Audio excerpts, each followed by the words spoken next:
सर्वांना क्रांतिकारी जय भीम। मीडिया आणि सोशल मीडियाच्या माध्यमातून एक नवीन फॅड या देशामध्ये आहे। गांधीवादी लोक घेऊन येत आहेत।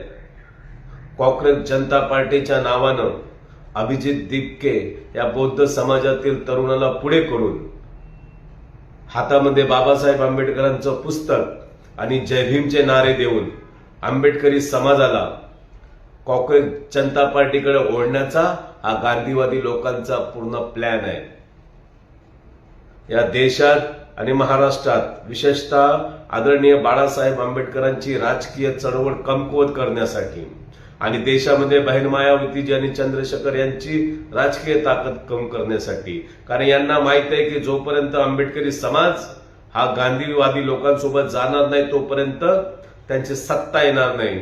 म्हणून अभिजित दिपके सारख्या जो कधीच आंबेडकरवादी नव्हता, कारण जर तो आंबेडकरवादी असता तर त्याच्या हयातीमध्ये एवढा वर्ष ज्या बालेकिल्ल्यामध्ये छत्रपती संभाजीनगरमध्ये राहत होता त्याचं एक तरी आंदोलन त्यांनी दाखवावं। आणि तो खरंच जर आंबेडकरवादी असता तर मग तो आम आदमी पार्टीत नसता, वंचित बहुजन आघाडी किंवा रिपब्लिकन पक्षाच्या कुठल्या तरी गटात आतापर्यंत त्यांनी काम केलं असतं।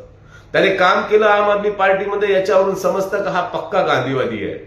आणि गांधीवादी लोक आंबेडकरी चळवळ नेस्तनाबूत करण्याचं काम आतापर्यंत करण्यात येत आहे।